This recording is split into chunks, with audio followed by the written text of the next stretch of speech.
Everyone, welcome back to my channel B with Sneha. আমি চললাম কলকাতা থেকে অনেক অনেক দূরে। কোথায় যাচ্ছি? আমি যাচ্ছি মিরিকে, তাও আবার গাড়িতে, বাই রোড। ব্যাপারটা খুব ছিল ইন্টারেস্টিং, কারণ এই প্রথমবার কলকাতা থেকে মিরিক যাচ্ছি বাই রোড।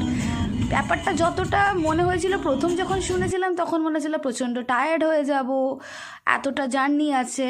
বাট অতটা কষ্ট হয়নি। যখন টিম তোমার খুব ভালো থাকবে না, তখন তোমার এতটা কষ্ট হবে না। ব্যাপারটা খুব স্মুথ ছিল, ট্রাভেলিংটা ভীষণ স্মুথ ছিল, আর ততটাই হ্যাপেনিং ছিল। তো আমরা চলছি বাই রোড, বুঝতেই পারছো, তাই আমি এই টাইম থেকেই ব্লগটা শুরু করলাম। আর আমি যাচ্ছি মিরিকে। মিরিকে যাচ্ছি কী পারপাসে? আমি যাচ্ছি শ্যুটিংয়ে। চলো আমরা চলছি মনের মতো জায়গায়। উফ, কলকাতার এই গরম থেকে বাঁচোয়া। আমরা শিলিগুড়ি ঢুকে গেছি, তো শিলিগুড়ির একটা ফুটেজ তোমাদেরকে আমি দেখাচ্ছি, সো দেখতে থাকো।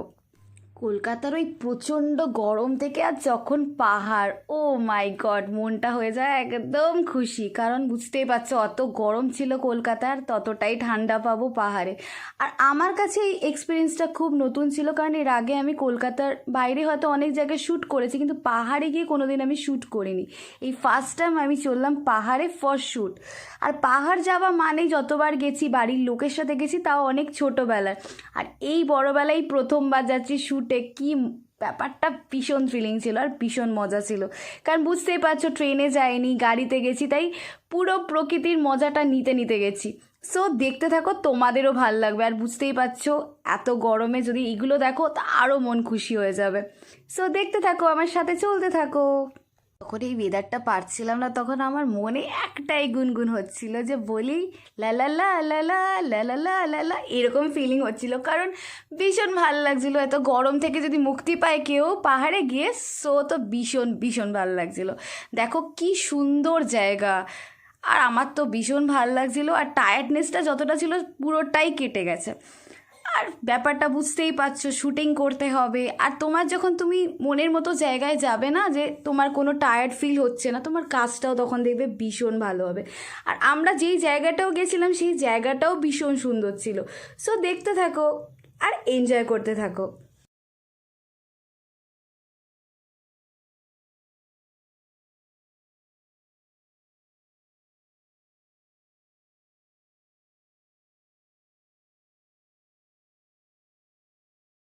পাহাড়ে উঠতে অনেকেই ভয় পায়, কারোর বমিটিংয়ের টেন্ডেন্সি থাকে, হাইটে প্রবলেম থাকে, প্রচুর প্রবলেম থাকে। বাট ভগবান যদি সাথে থাকে না, দেখবে ভয় ডর সব চলে গেছে। সো চোখ বন্ধ করে প্রকৃতিটার মজা নাও, আর দেখবে মনটাও খুশি হয়ে যাচ্ছে, ততটাই তুমি এনজয় করতে পারছো। আর অবভিয়াসলি যাদের বমিটিংয়ের টেন্ডেন্সি, তারা অলওয়েজ প্রোটেকশন নিয়ে রাখবে। সো দেখতে থাকো, আমার ভীষণ ভীষণ ভালো লাগছে। দেখো কি সুন্দর না জায়গাটা, দেখো কি ভালো লাগবে তোমাদের।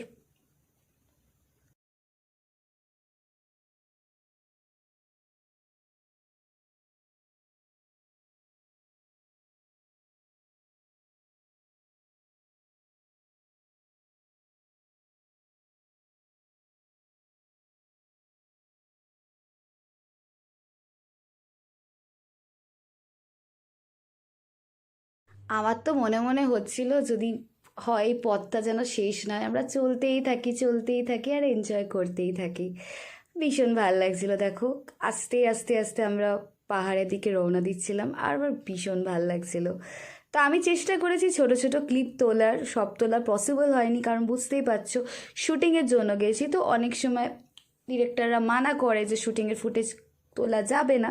তো আমি কিছু কিছু চেষ্টা করেছি তোলার, তো আশা করছি তোমাদের ভালো লাগবে। আর আমরা যে জায়গাটা গেছিলাম সেটা ছিল চ্যানান, চ্যানান হোমস্টে। সো ভীষণ ভালো ছিল। আমি পুরো ডিটেলসটা তোমাদেরকে শেয়ার করে দেবো, সো তোমরা গিয়ে বুক করে থাকতে পারো। একদম ওদের এত ভালো সার্ভিস, এত ভালো সব কিছু ছিল না যে আমি কি বলবো তোমাদের। সো দেখতে থাকো, আমরা পাহাড়ে উঠে গেছি প্রায়, দেখতে থাকো। উফ, আমার যে কী ভালো লাগছিল, আর ততটাই বাড়ির লোককে মিস করছিলাম। কারণ অনেক সময় হয় আমরা অনেক অনেক জায়গায় যাই শ্যুটিং পারপাসে, হয়তো বাড়ির লোককে সেই টাইমে নিয়ে যেতে পারি না। বাট এই টাইমটা আমি খুব মিস করছিলাম, কারণ পাহাড় যতবারই গেছি বাবার সাথে গেছি, তো এইবার একটু প্রথমবার জীবনে একটু আলাদাভাবে যাচ্ছি, তাও আবার কাজের পারপাসে।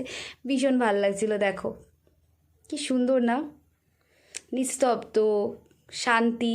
আর আমার কেন জানি না মনে হয় পাহাড়ের লোকেরা ভীষণ ভালো হয়, তাদের মনে কোনো প্যাচ থাকে না, তারা খুব শান্ত প্রকৃতির হয়।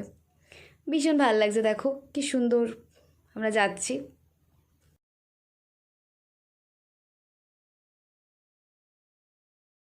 আজ মন চেয়েছে আমি হারিয়ে যাব, হারিয়ে যাব, না তোমার সাথে নয় প্রকৃতির সাথে। ও কি ভালো লাগছে, আস্তে আস্তে আমরা উঠছি, সো মজা করছি, খুব ভাল লাগছে। আর টিমটাও আমার সেরকম ছিল যে ভীষণ সুপার ছিল। আর তোমাদের একটা কথা আগাম জানিয়ে রাখি যে এই প্রজেক্ট যেটা আমি করতে গেছিলাম, এই প্রজেক্টের সমস্ত কিছুটাই আপলোড হবে জেডি ইনফোটেক ইউটিউব চ্যানেলে। সো তোমরা কিন্তু ওটা দেখতে ভুলো না। আর আমি তো আমার পেজ, আমার ইনস্টাগ্রাম সব জায়গায় আমাদের শেয়ার করে দেবো, আমার যখন বেরোবে আমার কাজটা সব জায়গায় শেয়ার করবো। তো তোমাদের সাপোর্ট ভালোবাসাটা তো খুবই দরকার।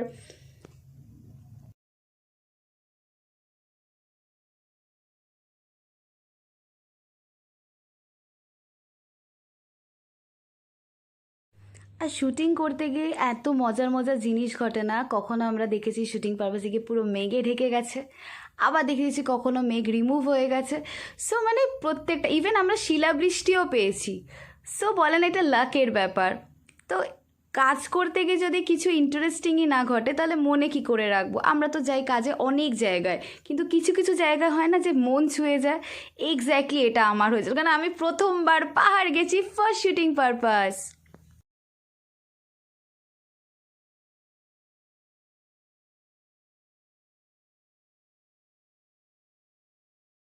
আমরা যাচ্ছি, সুন্দরভাবে যাচ্ছি, আর ততটাই ভাল লাগছে।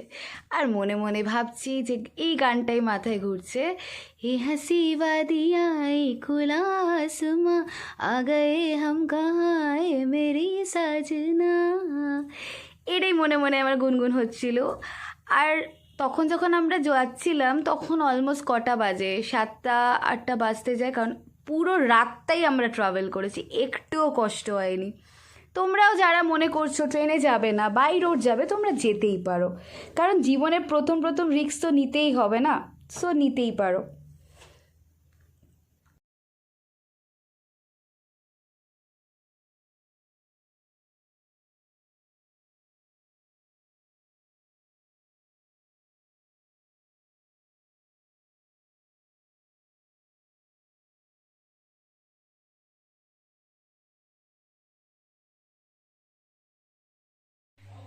Hello everyone, welcome back to my channel B with Sneha. আজ আমি লাগছি খুব টায়ার্ড, কারণ কাল কলকাতা থেকে মিরিক পুরো ট্রাভেল করে আমরা গাড়িতে এসেছি ফর শুটিং পারপাস। চেষ্টা করবো ছোট ছোট ক্লিপ তোমাদেরকে দেখাতে, সো সাথে থেকো। এটা দেখো আমাদের রুমটা, খুব সুন্দর না?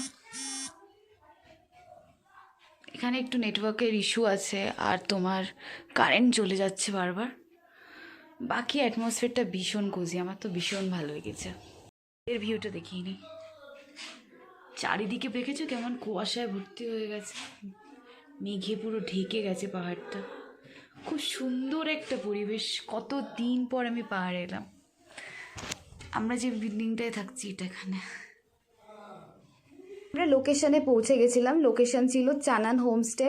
আর ওখানে তোমার ছিল 3টে রুম, আর ওদের সার্ভিস ছিল ভীষণ ভালো, ততটাই রিজনেবল। আর আমাদের প্রজেক্টের মুহূর্ত হয়ে গেল। সো প্রত্যেকটা শুভ কাজে আমরা পুজো করি, ক্যামেরা পুজো হয়, নারকোল করা হয়, সবটাই করি। এখানে অনেকেই ছিল, দেখো স্মিতা সানা ছিল, তোমরা একে খুব চেনো, খুব ফেমাস, ভোজপুরির কাজ করেছে। জয়দীপদা ছিল, অশোকদা ছিল, এখানে অরিত্র ছিল, ডিরেক্টর ছিল, আমি ছিলাম। আমাকে ইগনোরই মারো, পুরো পাগলি লাগছে, এ তো ঠান্ডায় পুরো এত কভার করা ছিলাম আমি। সো সবাই ছিল, তো এক এক করেও, কারণ ওদের ফার্স্ট ডে গিয়েই শ্যুট ছিল, তো ওরা শ্যুট করছে। বসে প্রচণ্ড বোর হচ্ছি, কারণ আজকে আমার শ্যুট নেই আর ওরা এখন বাইরে শ্যুট করছে। সো বোর তো করছে, আর যা ঠান্ডা, ও মাই গড! কলকাতা ততটাই গরম ছিল, এখানে ততটাই ঠান্ডা। সো সবটাই অ্যাডজাস্ট করা হচ্ছে। ওয়েদারটাও তো এতদিন আমরা গরমে ছিলাম, সো গরম থেকে ঠান্ডা সবটাই অ্যাডজাস্ট করছি। তো চলো তোমাদের শ্যুটের এক ঝলক দেখিয়ে নিই। আমাদের শুটিংয়ের এক ঝলক দেখিয়ে নিই। ওখানে শুটিংয়ের প্রস্তুতি চলছিল, আর সারাদিন আমরা প্রচণ্ড টায়ার্ড ছিলাম, সো রেস্ট করে আমরা সন্ধ্যেবেলা থেকে কাজটা ধরেছিল। সো ওদের প্রথম দিন তোমাদের অ্যাজ ইট ইজ বললাম যে ওদের ফার্স্ট দিন কাজ ছিল, তো ওদের কাজ শুরু হয়ে গেছিলো। আর এটা পরের দিন সকালবেলা, তখন বাজে 6টা, বুঝতে পারছো চারিদিকে পুরো মেঘে ঢাকা। আর আমি রেডি হয়ে গেছিলাম, আমার মেকআপ চলছিল, আমার মেকআপ করেছিল গোপাল, সো মেকআপ চলছিল। আর আমার এই প্রথমবার তোমাদের ফেমাস গীতিকার গৌতম সুস্মিতার সাথেই আমার প্রজেক্ট ছিল। সো আমরা একসাথেই প্রথমবার স্ক্রিন শেয়ার করেছি। সো বেশ ভালো লাগছিলো, আমার ভীষণ খিদে পাচ্ছিলো সকালে, আমি খেতে খেতে মেকআপ করছিলাম। সো তোমরা দেখতে থাকো মেকআপের ফুটেজ।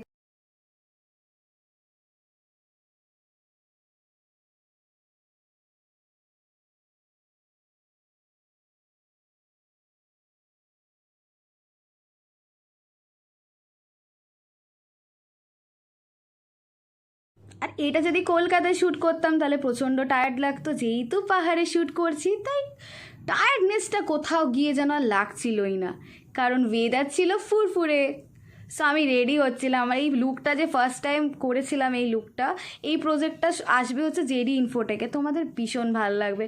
সো অবশ্যই আমি সবটাই শেয়ার করবো, সো সাথে থেকো।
আমার ওই পেছন দিকে ছিল স্যাম, যে আমাদের খুব সুন্দর সুন্দর রান্না করে খাইয়েছে আর ভীষণ ভালো সার্ভিস দিয়েছে।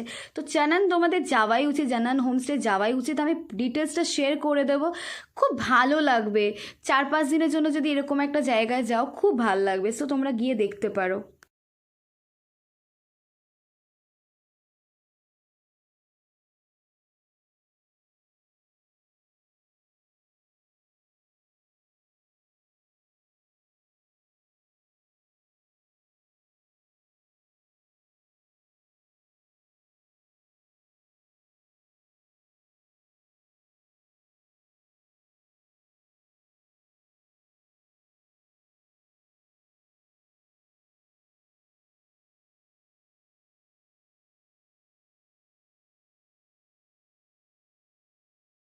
কেমন আছো সবাই? আশা করছি তোমরা খুব ভালো আছো। আর আমি খুব ছোট ছোট ক্লিপ শ্যুট করতে পেরেছি, কারণ আমার শ্যুটের প্রচণ্ড চাপ ছিল। সো আজকে আমার ডে অফ, আজকে আমার শ্যুট নেই, কাল আবার আমার শ্যুট রয়েছে। আর এখানে এসে এত এনজয় করছি, কাজ তো করছি, ওয়েদার এত ভালো যে কি বলবো বুঝতে পারছি না। এই জাস্ট ব্রেকফাস্ট করলাম আমরা, ভীষণ ভীষণ ভালো লাগছে। তাই তোমরা দেখবে আমি খুব তাড়াতাড়ি ব্লগটা আপলোড করব, সো সাথে থাকো। আজ কি কি করছি সবটাই শেয়ার করব। আজ আমরা পাহাড়ে উঠেছিলাম, কারণ আজকে স্মিতাদের শ্যুট ছিল। আজকে আমায় বললাম যেরকম আমার শ্যুট ছিল না, অ্যাকচুয়ালি কী হয় বলো তো, নিজের টাইমে যখন তুমি নিজে শ্যুট করবে তখন ফুটেজ তোলা যায় না, তাই ওরা শ্যুট করছিল, তাই আমি কিছু কিছু ফুটেজ তুলেছিলাম। সো দেখতেই পাচ্ছ স্মিতা আর অরিত্রর শ্যুট ছিল, সো ওরা শ্যুট করছিল, আমি এই ফাঁকে ফুটেজ তুলেছিলাম। মানে অরিত্র ছিল, ডিরেক্টর ছিল, সিনেমাটোগ্রাফার ছিল, আর আমাদের গোপাল ছিল। সো দেখতে থাকো, সেই ফুটেজটা আমি একটু শেয়ার করেছি, দেখতে থাকো। আর কি সুন্দর লাগছিল পাহাড়টা, জাস্ট অসাম লাগছিল, আমার ভীষণ ভালো লাগছিলো, মনে হয় যে আরেকবার চলে যাই ওই জায়গায়। তাই তোমাদেরকে বারবার বলছি যে তোমরা যাও চ্যানেল হোমস্টে, তোমরা ততটাই এনজয় করবে, জাস্ট ট্রাস্ট মি, প্রচুর এনজয় করবে তোমরা। দেখতে যে দিনগুলো কিভাবে পার হয়ে গেল বুঝতেই পারলাম না, আজকে আমাদের লাস্ট ডে শ্যুট ছিল, দেখো শ্যুটিংয়ের একটু ফুটেজ আমি বলেছিলাম কাউকে তুলে দিতে, তো আমাকে তুলে দিয়েছে। আর আমি এখানে গৌতম সুস্মিতার সাথে স্ক্রিন শেয়ার করছি, সবাই দেখছে, ওখানে ডিরেক্টর আছে, বাকিরা আছে, সবাই আছে, সব দেখছিলাম। তো ওই একটা ফুটেজ আমি শেয়ার করতে পেরেছি, কারণ বাকি বুঝতেই পারছো সব ফুটেজ যদি শেয়ার করি তাহলে মেইন প্রজেক্টটা তোমরা কেউ দেখবেই না, তাই ছোটো ছোটো ক্লিপ শেয়ার করেছি। সো সাথে থাকো।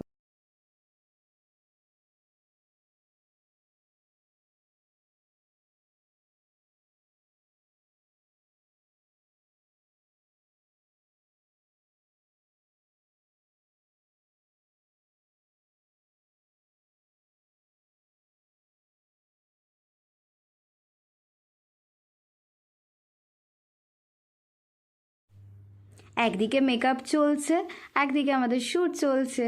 সো গৌতম দা ওখানে দাঁড়িয়ে আছে, কারণ গৌতম দার সিন ছিল, আর ওই সাইডটা আমি ছিলাম। একটা জাস্ট ক্লিপ শেয়ার করলাম। সো সাথে থেকেও সাবস্ক্রাইব করতে ভুলো না বি উইথ স্নেহাকে।